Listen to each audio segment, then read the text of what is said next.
Ladies and gentlemen, welcome in this square, our new learning center, the Center for Innovative Learning for the Next Generations. Because we think our task as university is to educate responsible personalities for the future. I'm the president of the university, and so a warm welcome here in the square. The only truth is music.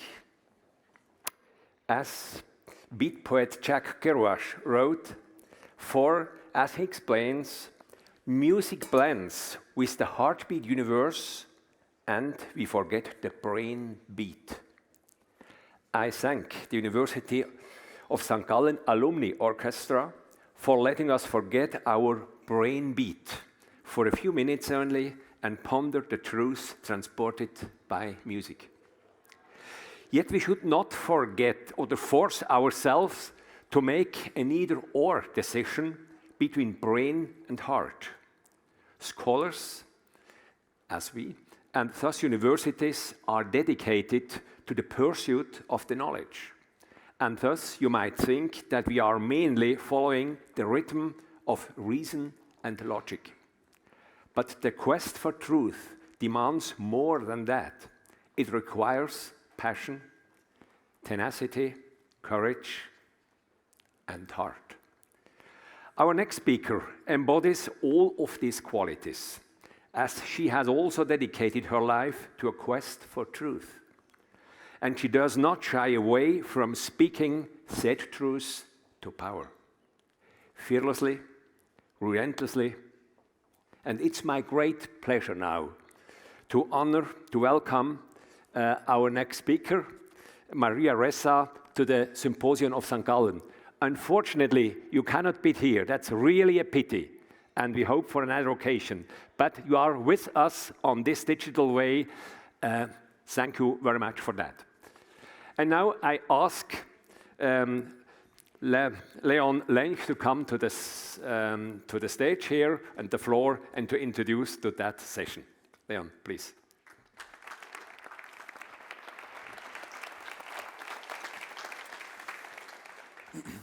So thank you, Professor Ehrenzeller, for this introduction, and also a warm welcome from my side.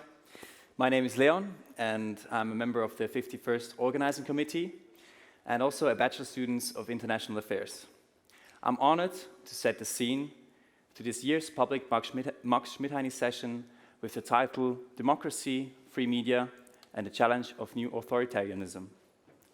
Today, we want to further the tradition of the Max Schmidheiny lectures, where each year distinguished global leaders and public intellectuals address fundamental issues concerning freedom and the future of liberal and free society. Throughout the past decades, many of the world's democracies have seen the rise of leaders whose politics are a mix of populism, nationalism, and authoritarianism. Whether in the US, Hungary, or the Philippines, a free and independent press is often one of the primary targets. Restricting the work of journalists and controlling media outlets is one of the tools of oppression with which authoritarian leaders of today use in order to influence people's opinions and oppress their freedoms. To speak on this very issue, the 51st St. Gallen Symposium is honored to welcome Maria Ressa, CEO and co-founder of the independent news site Rappler, and 2021 Nobel Prize Laureate, as well as Christophe Deloire, Secretary General of Reporters Sans Frontières, and as speakers for today's sessions. Both speakers are global champions for a free and critical press, and have experienced attacks on their work on a regular basis. I can't wait to hear from them. I'm happy to now hand over to Wade Dengler, visiting fellow at the Reuters Institute for the Study of Journalism at Oxford University. Thank you.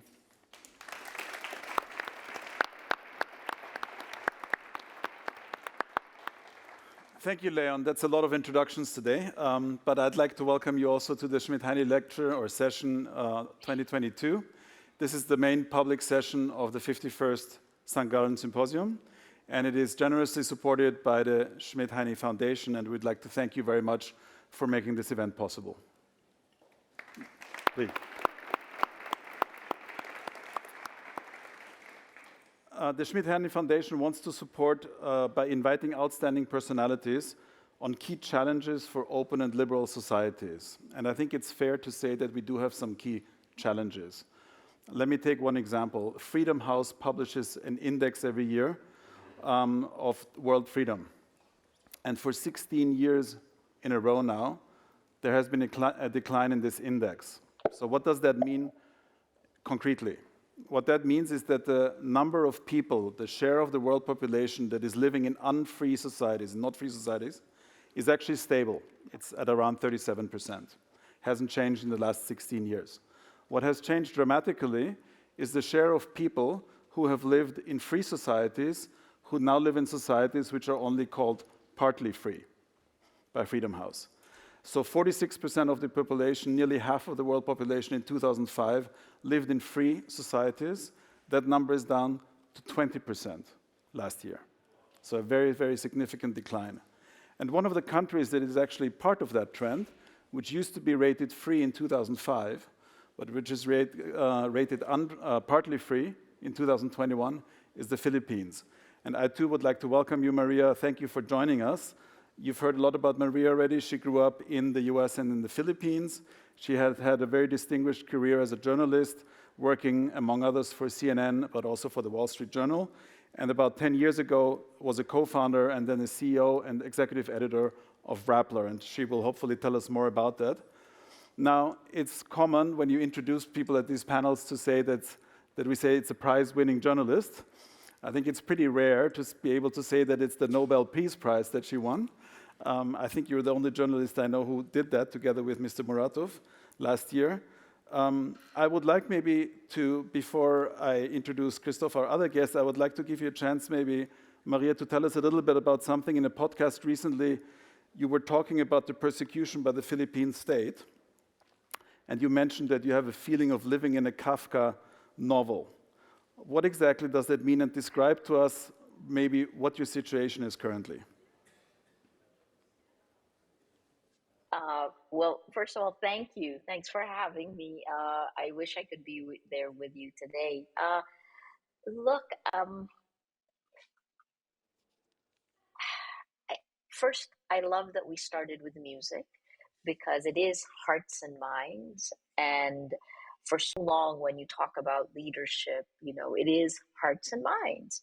And for the people watching now, as you contemplate what leadership looks like, in the past it used to be having to harness both, but unfortunately what we're seeing now is that they're splintering, because now, in order to get your attention, in order to be a good leader, meaning you need to first get people's attention, we're being forced to communicate through a system that actually rewards the bad, rewards division. So anyway, sorry, it was the music that did. Let me answer your question briefly so we can introduce Christophe. I live in a Kafkaesque world in the sense that my life over the since 2019, when the Philippine government filed 10 arrest warrants against me and I've had to post bail 10 times in order to be free, I've been mired in courts, but it's kind of like a lack of meaning in that sense, you know, that I go through the process of it, but the process deadens the very thing that you're supposed to be getting, which is justice. So Kafkaesque in the sense that Joseph K., you know, I began to understand what that's like, that you go through it, but will you get justice at the end? I don't know. It certainly is one on top of another, on top of another. Just this year alone, after the Nobel Prize, we received more legal complaints, meaning these are charges. They can become charges after they pass the city prosecutor's office. So I told you 10 arrest warrants. The cases against us have slimmed to 7, so 3 have been dropped. But since the beginning of the year, we've had 51 legal complaints, charges and legal complaints. So that's it has potential to be worse. I guess the last thing is it's death by 1,000 cuts. You don't really understand why you feel weaker because it feels like you're on a treadmill.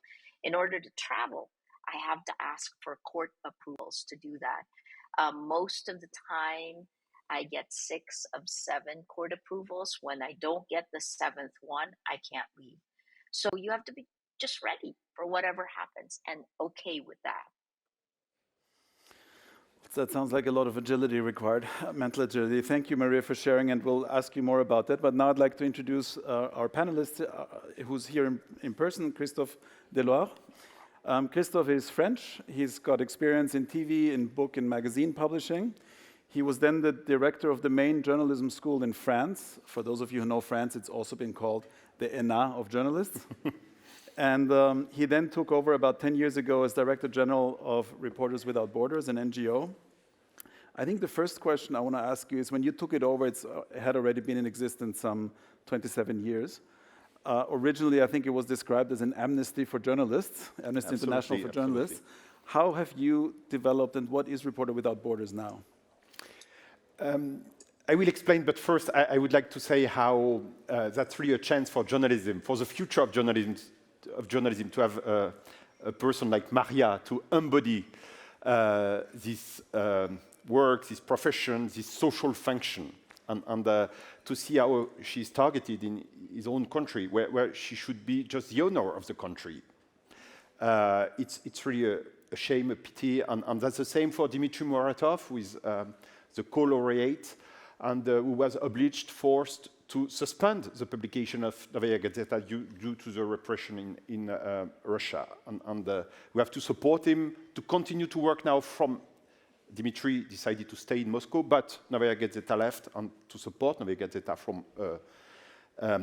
to continue to work to investigate about Russia, even from Europe. Sure, we were a sort of Amnesty International for journalists. That's to say that we used the naming and shaming strategy to defend journalists whose rights were violated. The principle was, or the strategy, we mobilize, let's say, Western media, we have a coverage on cases, and it exercises pressure on governments, considering that those governments, sometimes in the global south, under pressure, took better decisions. And we succeeded to secure releases.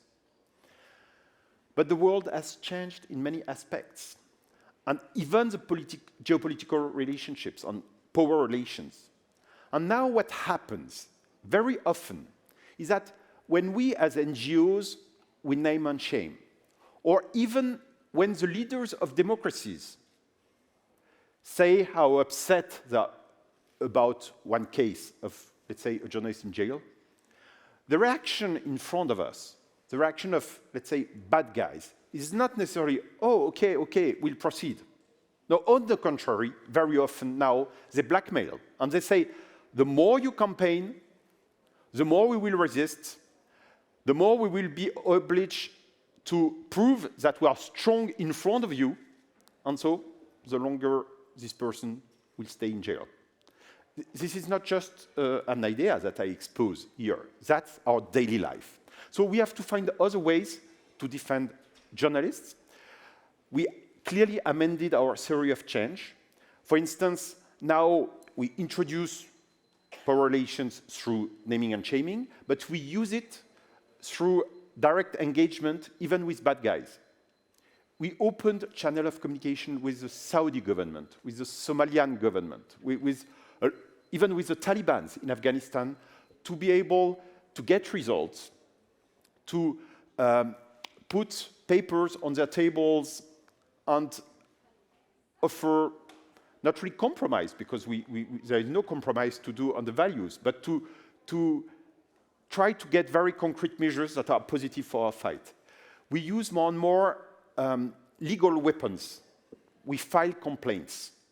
For instance, after the hijacking of a plane in the sky of Belarus, immediately we filed a complaint in front of the prosecutor in Vilnius. And we got the opening of an investigation. We did it also against the Saudi authorities, filing a complaint in Germany in front of the federal prosecutor based on the universal competency of Germany. We provide very concrete assistance. We cannot just use words. We have to act concretely. And for instance, recently in Ukraine, we immediately opened a center to provide journalists in Ukraine with bulletproof jackets, helmets, with courses for the safety, because unfortunately the Ukrainian journalists were not prepared to war. The war came to them. They didn't close their luggage, fly to cover a war. And so a large range of actions, but defending the people is not enough. Even defending the journalists who really embody the ideals of journalism. We have also to work on the rules of the game. Because the rules of the game now in the globalized and digitalized information and communication space, and Maria speaks so well about this too, and we've been working a lot together on these aspects. The new organization architecture of choice of the international global public space gives a competitive advantage to false information, hate speech, rumors, as compared with journalism. And on the geopolitical level, it gives a competitive advantage to authoritarian regimes as compared with democracies. So we have to reverse this logic, and that's why we launched initiative, and especially we succeeded to secure a partnership on information democracy signed now by 45 countries. This is a sort of equivalent of the process on climate change, but for the information chaos, and Maria is fully part of it. Thank you. And that is a really nice introduction, Christophe, into the topic that we have. It's called Democracy, Free Media, and the Challenge of New Authoritarianism, right? Because it's different from the way dictatorships worked 30 years ago. And maybe to build the bridge back to Philippines, Maria, you had a very distinguished career. You worked for Western media brands, which presumably would have also given you some sort of protection in the countries you work in, and especially at home. What made you want to found Rappler? What was the mission back then? And how well have you performed against that mission, do you think, so far? Sorry, we can't hear you.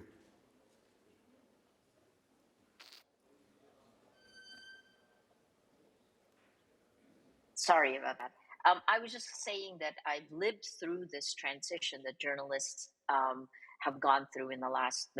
This is my 36th year as a journalist, and as a broadcast journalist, where I worked for broadcasting giants, first CNN, and then the largest broadcaster in the Philippines. I headed that news group for 6 years, ABS-CBN. Corporate media was very, very different. And what I realized around 2010 was that the very things that made corporate media, big television broadcasters, powerful, were the very things that made them extremely weak to technology. And that's because we managed large news groups for efficiency, but the technology that came in was pivoting, and it was actually about losing control. It was about innovation. That's the reason in 2010, I left television broadcasting. In 2012, we started Rappler. And I think to just touch on what Christophe had said, it really was the technology. So in my career, I went from spending, at the beginning in the late 80s, you'd spend 2 weeks in a village, a place where no one can go to, and you won't be reachable by phone. But when you come out of those 2 weeks, you have a lot of materials, you have gained a lot of insight because you've spent a lot of time talking to people. Now, fast forward that, right? By the 90s, you started getting satellite technology. Satellite technology would bring live shots. Because I lived in the Philippines or in Southeast Asia, those live shots around that time period would cost $10,000 for 10 minutes. But over time, by the time you got to 2000, they would shrink down to $400 for every 10 minutes. That meant that I would be not spending time with people I was covering, I would be doing live shots. And they got to a point where I would, be deployed in a country, you land in a country, you get out, you get to the airport, just walk out the airport, turn a live shot on, and you're live. So that doesn't even give you a chance to really talk to the people there, but you're reporting live. And I think that's one big change on in the life of a reporter. The reason why I embraced this technology in 2010, really 2011, 2012, was because I felt that this was the age of participatory media, that we would no longer be talking at, but that we could, use it. When I was managing ABS-CBN, we could use the power of the largest broadcaster in the Philippines, but use it as a clarion call to actually give you, the viewer, a call to action. That was a time when it was, we could do something very constructive and democratize access to the media. By the time we started Rappler in 2012, you can say I drank the Kool-Aid. We started Rappler in 2011 on Facebook. And if Facebook had just had better search, perhaps we wouldn't even have set up a website. 2012, 2013, 2014. It was wonderful up until 2015. And then in 2015, that was when we saw the introduction of free basics on Facebook, which meant that our mass base in the Philippines, by the way, the Filipinos spend the most time online and on social media globally. This is from Hootsuite and We Are Social. And as of January, it's 6 years in a row that we've held that, right? So you think about us as kind of the petri dish, which is what the Cambridge Analytica whistleblower called the Philippines. Anyway, let me end the whole thing by just saying that I drank the Kool-Aid. I thought technology could democratize. But what happened was, it's kind of like trying to drink water. If I'm drinking water from a glass of water, I can control it and get my water. But imagine if all of a sudden it's a fire hydrant and it's spewing out water and I'm trying to get a drink and you just can't get it. In fact, you'll be harmed. So the reason why naming and shaming doesn't work anymore is because we are attacked with so much information in that shift from the age of scarcity to the age of abundance. We can't tell the difference between facts and lies. And I guess this is, to end this, it's really important to keep in mind that today, this information ecosystem is a battle for your attention, right? But remember that if you're on social media, where you spend your attention will determine whether your life has meaning. But social media doesn't actually try to give your life meaning. It just tries to keep you scrolling on the site. And inevitably, what keeps you scrolling is not necessarily good journalism or even factual information. What keeps you scrolling is anger and hate. So I guess keep in mind that in the battle for our minds that is being waged today is being won by manipulating our emotions, not our hearts, but our hate. So that's a really interesting point. So I have a little spiel which I do, which is, let's go back to the invention of the printing press. The main product of the printing press was not the book, as we know, it was much too expensive. It was the pamphlet. And what happened, the pamphlets that sold well were not the pamphlets that said on the one hand, on the other hand. It was the pamphlets who said, I don't know, Jews are killing your babies or Protestants are burning your churches. It may have been purely invented, but the more outrageous it was, the better the pamphlet would sell. Now that would sound familiar to you. So what happened back then is, of course, we had a couple of 100 years of religious wars and burning witches. And after a while, we got to a compromise as a society where we said freedom from censorship, but in exchange, publishers have certain obligations that they need to fulfill. Do you see, now that I think a lot of people share your analysis of what is happening now through social media, do you think in your country, or maybe in other countries that you're working with, Christophe, do we see an emergence of a consensus that says there has to be some sort of regulation where the platforms have to become responsible for content? And is that a good thing? Maria, you want to take that first? Yeah, I'll answer it just in two ways, right? So the first is that, you know, it's not even the content that should be regulated, it's the technology. And I think that part of where we get lost is we look at the content and we say, you know, we need to regulate the content, and you walk right into the free speech issues. I mean, I was just looking at Elon Musk and the breaking news that said that he may be I won't quote it here because I haven't verified it, but I just saw a tweet crossing about what Elon Musk is going to do with Twitter. You know, the kind of free speech at all costs has actually rippled through the world and literally destroyed democracies in the global south, where our institutions aren't as strong. And we've certainly seen what it's done to democracies in the West. I think that first, it's the scale. The difference between, I think you're right about the pamphlet, but now think about that pamphlet, but pound it 1,000,000 times. The difference at scale at which the lies or the inflammatory material comes at us literally changes who we are.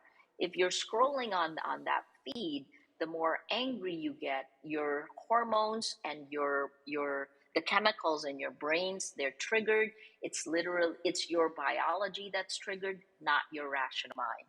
Okay, so your question is should we do legislation? Yeah, absolutely. It's the only thing, the first step that must be done. And the EU, the Democracy Action Plan, which has 2 drafts, has already passed, both the Digital Services Act and the Digital Market Act. It looks at regulation and the algorithm, kind of moving up from content to the operating system, move further up. That's content, that is algorithmic amplification, because it's not a free speech issue, it's a distribution issue. And then you move further up. If this is the operating system, what's it using? It's using our data. That's to the surveillance capitalism model here. And that is our data is what is being used to micro-target our weaknesses. So if you think about it like that, it's not just content moderation, it's actually user privacy, it's antitrust, it is safety, right? It's almost like, think about like DDoS attacks on our brains. And then when you're talking about like information operations, it's almost, it's treating us like Pavlov's dogs. Christophe, we should never accept ministries of truth, whatever status they have. And now there are 2 types of ministries of truth. Mark Zuckerberg is a minister of truth, and Xi Jinping is another minister of truth for the rest of the world. Let's imagine Mark Zuckerberg, maybe you saw this. Recently, Facebook decided to make an exception to its own rules regarding is it legitimate to call people to kill other people. And they said in 8 countries in Eastern Europe, it's legitimate, not in the rest of the world. I do not discuss the decision itself. What I want to stress is the power he has to decide what you have the right to say and what you do not have the right to say. A few months ago, with the COVID-19 pandemic, Facebook decided that it was not true that the COVID-19 virus escaped from laboratories in Wuhan. Personally, I don't know where it does come from. But what I fear is that Facebook is able to decide that it's not true that it came from the laboratories. And the algorithm on Facebook was influenced by this decision. When Joe Biden opened unclassified a classified report of the US intelligence services saying that maybe it was the case, that the virus came from the laboratories.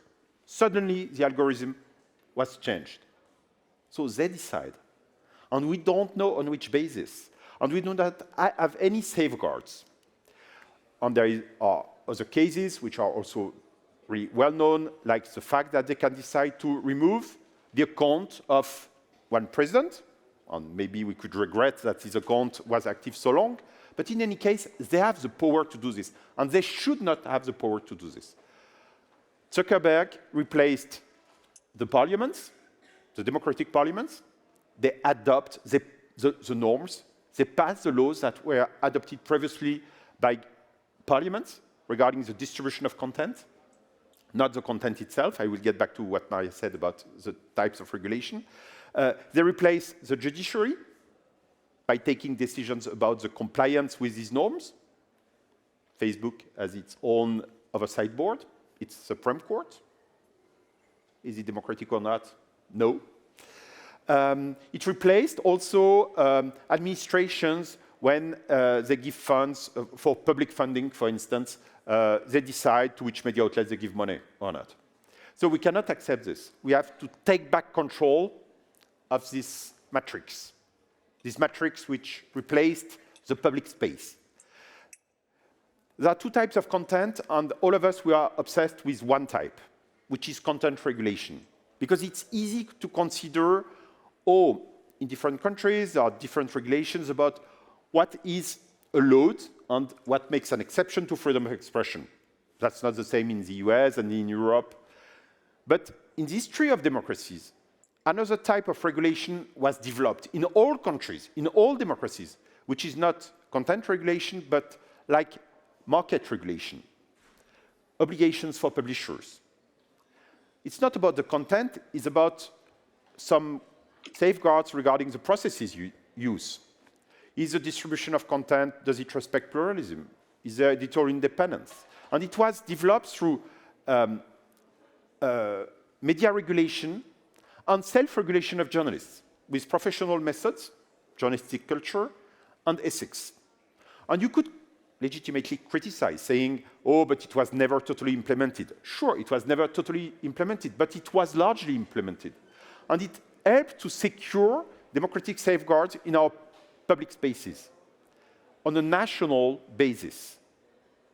And the legal framework could be implemented. Now we experienced really recently the globalization of news and information. Due to what Maria explained, it's so easy now to circulate all types of contents everywhere. And so those safeguards, those democratic safeguards that we were not totally always conscious about, but they existed, they are now swept away, and we have to rebuild it. It's not so easy, because something is new, and we will never get back to a sort of monopoly of journalists. But this disintermediation that allows everybody to reach its own audience. Are you a politician, a political party, a company, a religious group, whatever, an individual? Many of them, they do not comply with the ethics. So what is the new ethics of the public debate? What are the new obligations according to your own status? What is the jurisprudence for suspending a social media account?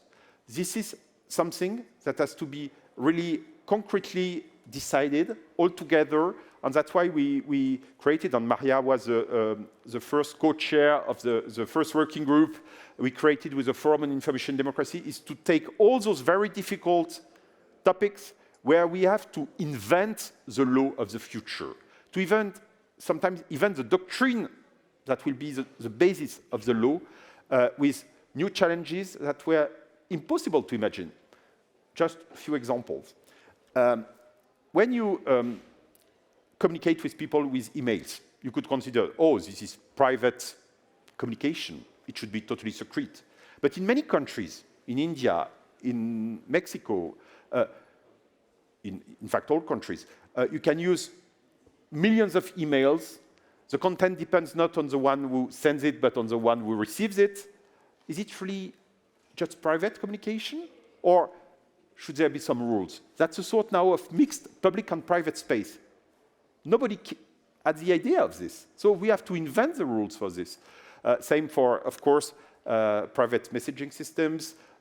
Same for personal assistants. If you ask a question to Siri or Alexa, Siri and Alexa will not answer to all questions, but this has nothing to do with the pluralism of the press and its principles. What do we do with this unique answer?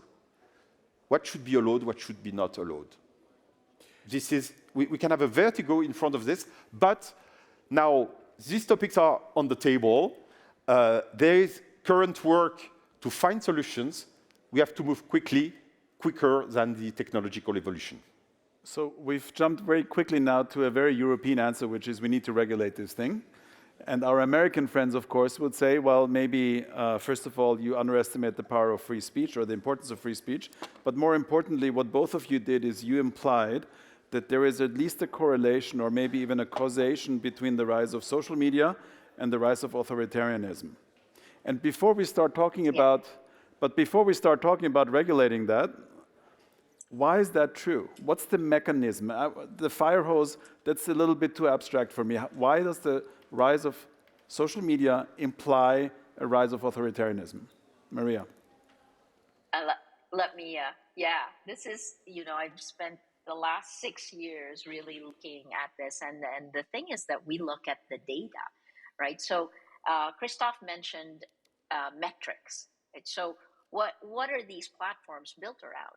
I talked about 3 layers from content moderation down here, then algorithmic amplification that leads up to the data, the business model, right? What does that surveillance capitalism is made up by every one of you in the audience. When you do a post, each post is sucked up by machine learning, and that machine learning builds a model of you that knows you better than you know yourself, right? So what does that mean? That model is machine, but then AI, artificial intelligence, will come in and take all of these models and put it into the surveillance capitalism business, right? So that means lots of questions right there. Do you own your data? Because it's the company that actually built machine model of you, but that's of you. Does the company have the right to your private acts and private thoughts? Because that's exactly what they're putting together when machine learning does this. So the other part is this, I guess. Let me answer your question directly. Engagement-based metrics of these American tech companies, and there's now, of course, more TikTok, but largely the giants in our part of the world were the American tech companies. This means that the incentive structure of the algorithms, the operating system, right? And let's define what an algorithm is. It's opinion in code.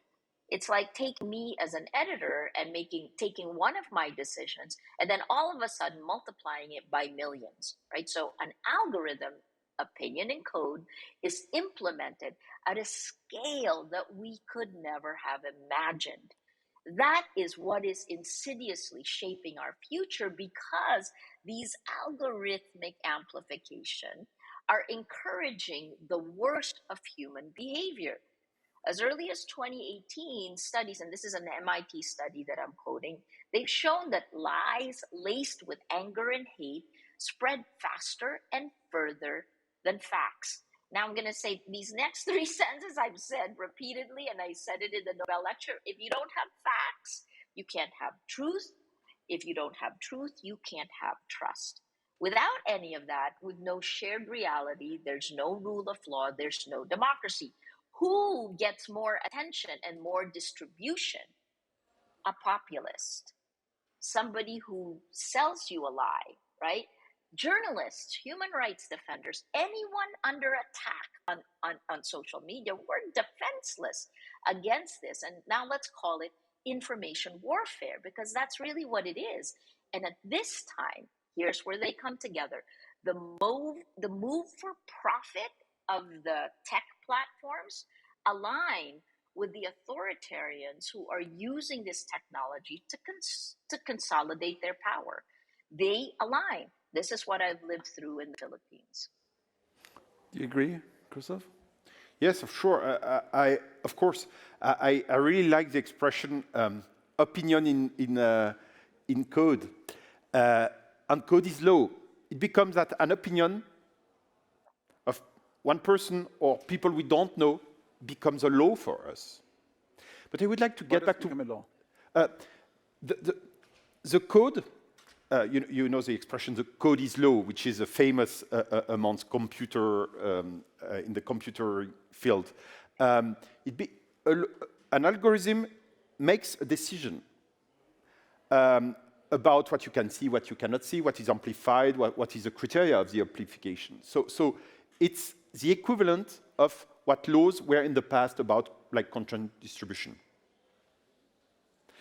I would like to get back to something you said, as if it would be obvious, that in the US, they have another conception. It's true that the Silicon Valley companies succeeded to convince everybody that the history of democracy in the US was an history of absolute freedom to say everything without any rule. But that's not true. That's a lie about the US history. At the end of the 19th century, there was a professionalization of journalism. Journalism schools were created. There was a development of ethics, because in the US they could notice, as we could notice in Europe with the First World War, that media outlets could lead to war, could lead to the destruction of democracies, and that principles had to be imposed. And they did it, and even in the US there was the FCC, the Federal Communication Commission, established strong rules. But those rules were dismantled when Reagan was in power. For instance, there was a very important rule, which was called the Fairness Doctrine, about the balance in the media, to avoid that media outlets, the TV and radio, are too biased, because they saw the effects during the war. And it was dismantled step by step. Under Clinton, actually. Under Clinton, not under Reagan. Now, it started with Reagan, and it continued, and it also took place in the Supreme Court of the US, and the Supreme Court played a very important role in this. And you could say, oh, that's positive, everybody can say everything. But it led to the creation of Fox News. The creation of Fox News led to a more global polarization of the media outlets in the US. This polarization led to a polarization of society, and at the end, you have people that do not want to live in the same country. So when we dismantle media regulation, it has very concrete consequences. In the US newspapers, a rule was very strong: the distinction between journalism and advertising.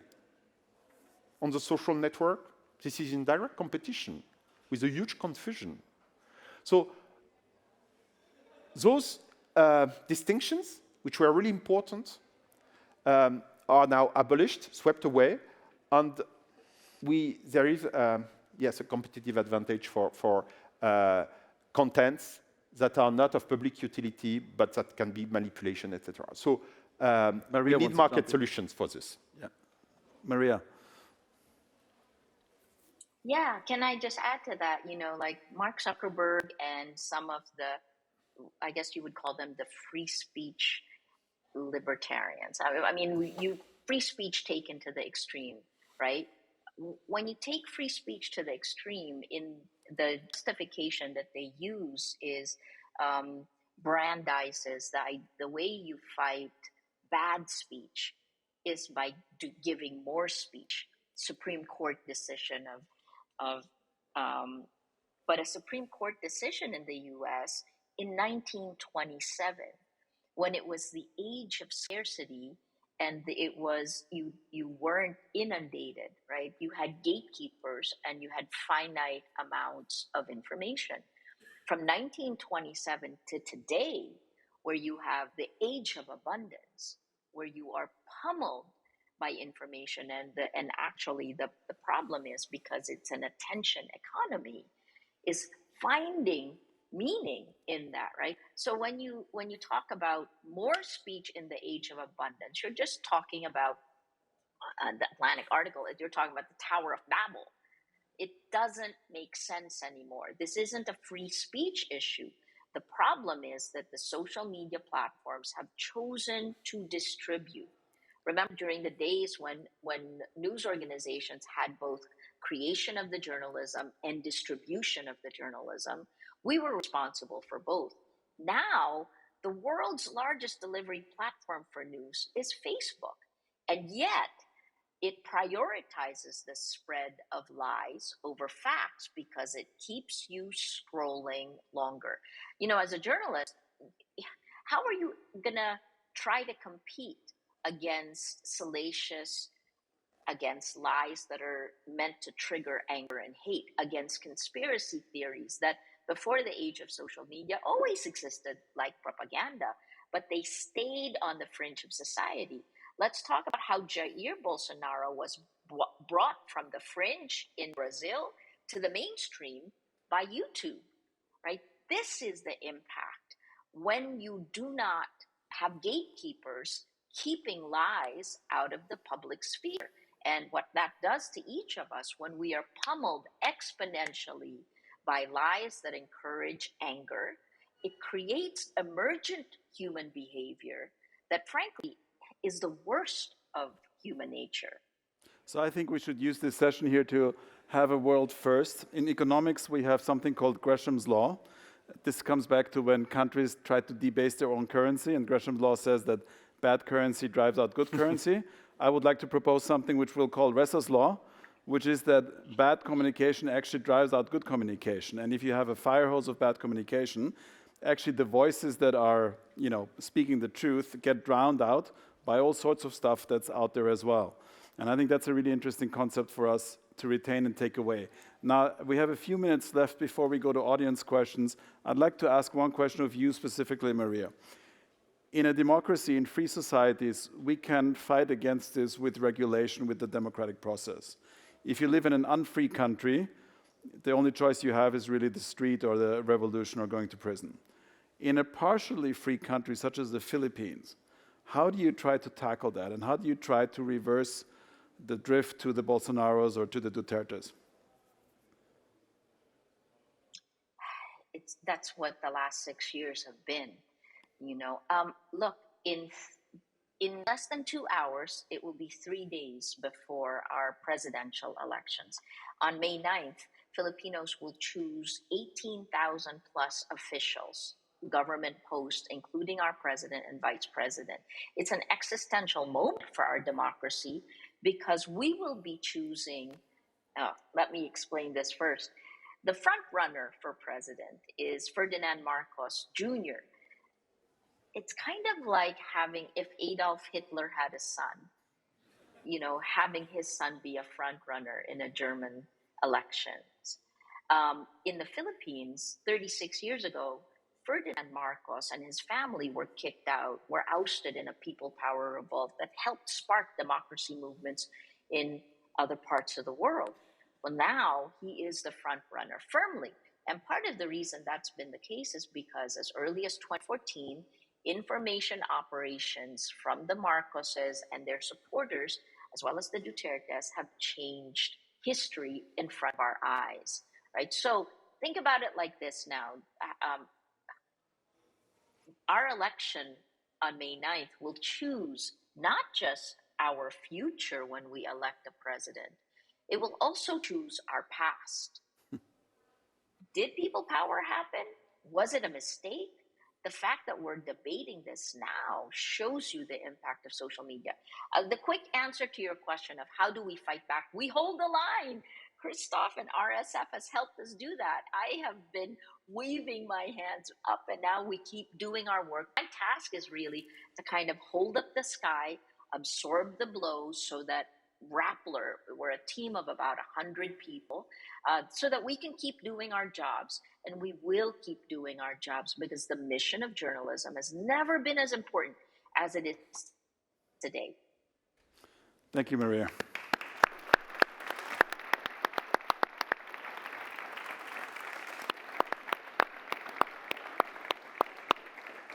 So we have time for a couple of questions from the audience. My request to you, please make it questions, not statements, and please try to keep it succinct. In the very back, the last row, maybe we'll start there.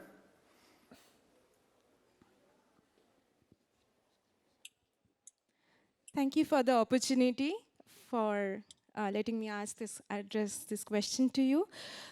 So you were talking about how it is in the interest of online media corporations to keep users on the platform and keep them scrolling. It is a popular notion that this kind of algorithmic filtering leads to online echo chambers and kind of increases ideological polarization among the users who are on their platforms. What, according to you, is the actual impact of these echo chambers and whether they have actual ramifications on the offline behavior and the beliefs of these users and individuals? Thank you. Go ahead, Maria. Yeah, thank you. Thank you so much for the question. So first of all, there are two algorithms that you're talking about here. One is the growth algorithm, and it's the same for every single social media platform. And you can see starting in 2016 the impact it's had. You know, in order to grow the platform, they use a concept they've A/B tested by recommending friends of friends. So for your social media platform, for example, they'll recommend friends of friends. I'll tell you the impact that's had in the Philippines, and then you can kind of see. I think in India it would be very similar. In the United States, it's similar. In 2016, when President Duterte was elected, because he used an us against them populist rhetoric, by recommending the friends of friends algorithm to grow, right? Our society didn't debate the facts at that point. We were here in the middle. But over time, with President Duterte, if you are pro-Duterte, you moved further right, friends of friends. If you're anti-Duterte, you move further left. That's 2017, 2018, 2019. You can substitute Modi or Trump, or, you know, that's the echo chambers that are built. What does that mean also? That means that if you're pro-Duterte, you don't get the arguments of the anti-Duterte. Our sphere has been pulled apart. So what does it do? It polarizes. And then the other recommendation engine is if you click on content that is remotely conspiracy theory. Let's just say you click on a 9/11 conspiracy, because these were some of the earlier ones. If you do that, the next recommendation of content that would be given to you, and look at this, right? It's the content you're reading, but it's the algorithm that we should be looking at. The next recommendation will recommend another conspiracy theory that will bring you deeper down the hole. So not only does it polarize, it radicalizes. And that's part of the reason our world has been torn apart as much as it has. Two algorithms. There's more we can do about it. Like what we're trying to do in the Philippines is we've tried to bring civil society together in a whole society approach. And right now, the woman who is competing for president, running against Ferdinand Marcos, her campaign just decided to bypass social media completely and go house to house. Will you be able to distribute that quickly? No. Does she have enough time? Most likely not, right? But this is the quandary the world is in. Here's the last part. How can you have integrity of elections if you don't have integrity of facts? How are you going to choose? And does this actually stifle our free will? Okay, here in the front. Yep. Yeah. We need a microphone, I'm afraid, otherwise Maria will not hear anything. Can you come here quickly in the front? Yeah. Just one question. Sorry, we need a microphone here. Hello?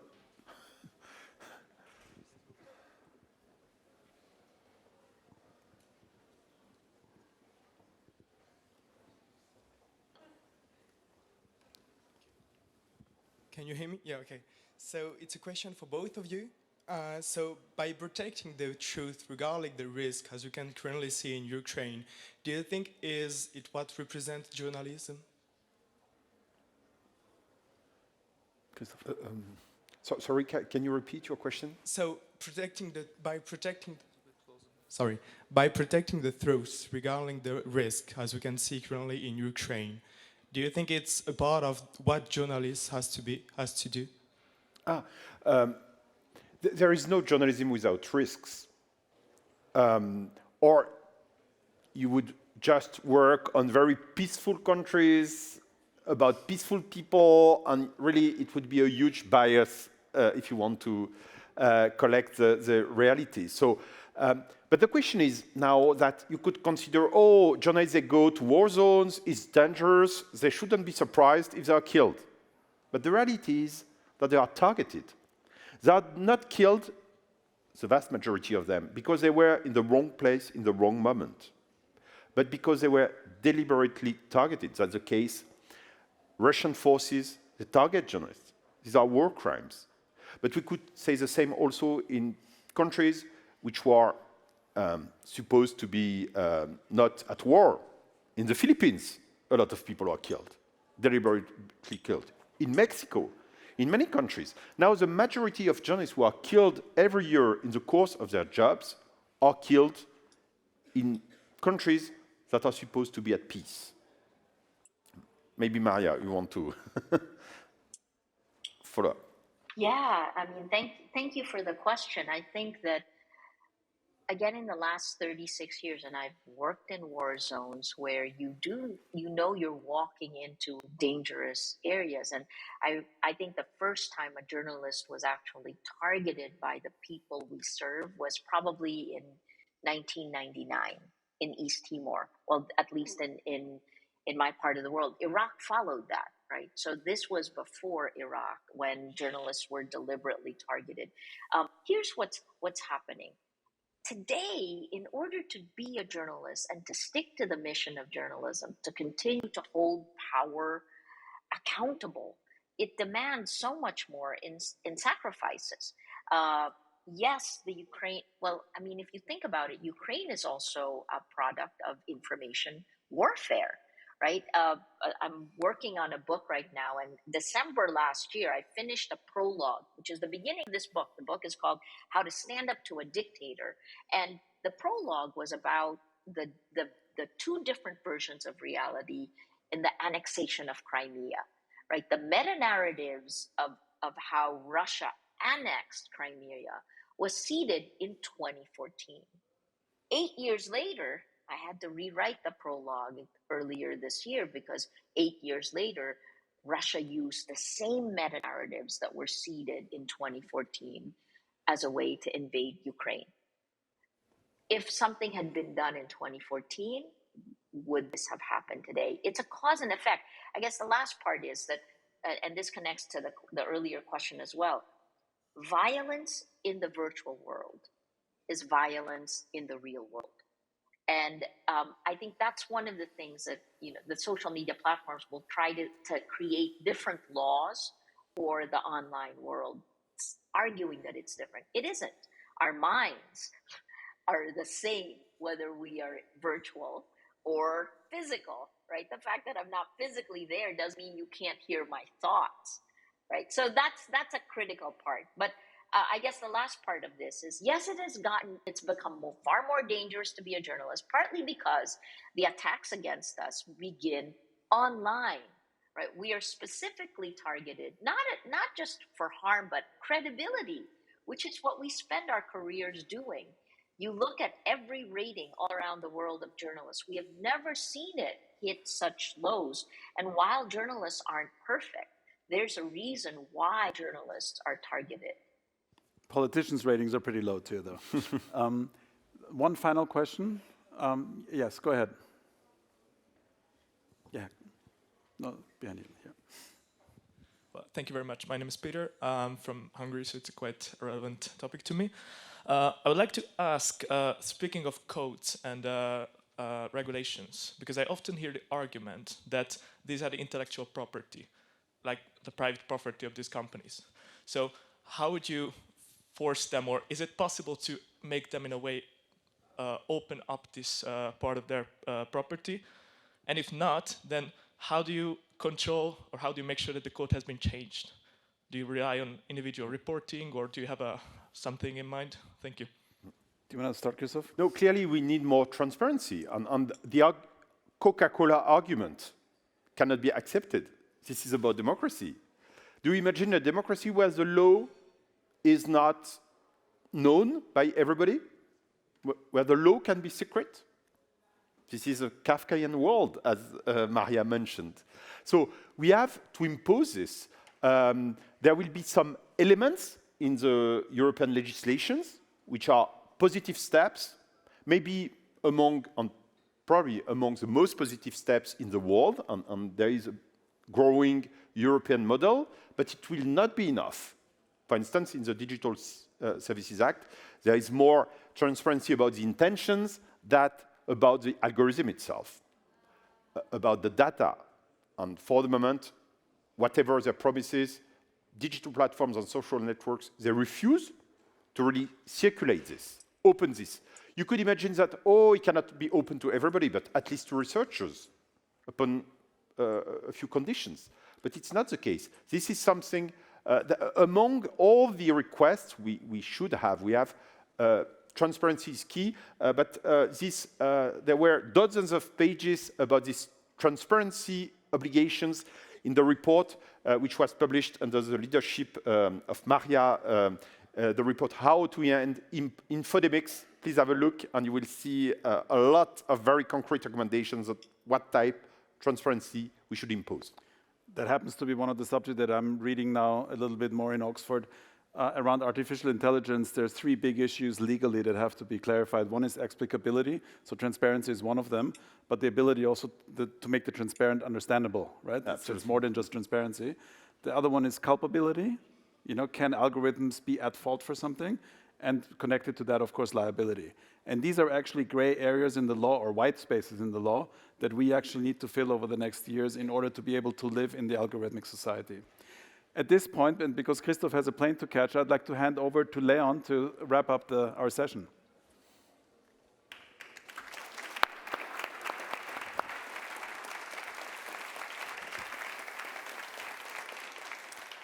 So thank you, Mr. Dengler. I think I can speak for the audience here. Thank you very much. It has been a very insightful discussion here. Thank you to our panelists, Christophe and Maria. So we have before we close up the session, I have an announcement to make. On behalf of the Max Schmidheiny lecture today, and in the name of Maria Ressa, the St. Gallen Symposium is donating 5,000 Swiss francs to Reporters Without Borders. Bravo.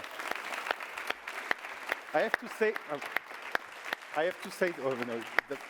that I wasn't aware. So this is a good surprise. Thank you so much. With this money, you can continue your important work in defending the free media and in supporting journalists like Maria. So we thank you so much, and I hope you catch your plane. Thank you. Thank you so much.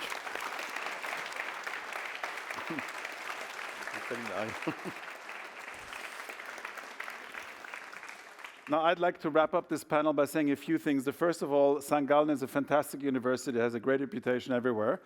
The students here are first class, and of course the alumni here are extremely successful, so you should feel free to double and triple this as you can. This is one of the best uses you can put your money to. I think it's been a bit of a dark panel in the sense of understanding more of just how difficult we are. We live in what a philosopher I know has called a communication crisis. We're not able to communicate as a society, and this is very fundamental.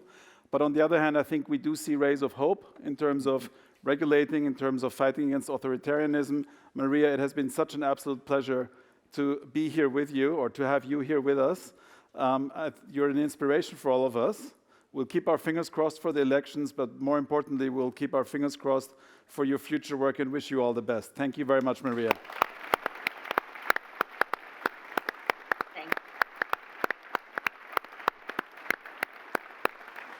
And to Christophe, I would like to say, journalists really do get a bad rap. It is actually true that journalists, in terms of reputation in society, rank right down there together with politicians and lawyers. and undertakers. So it's really a hard work that you're doing. It is an essential work for our society. It is an essential part of maintaining our freedoms. We wish you the best of luck, and we will continue to support you in your endeavors. Thank you very much for coming. Thank you so much. Thank you. Thank you.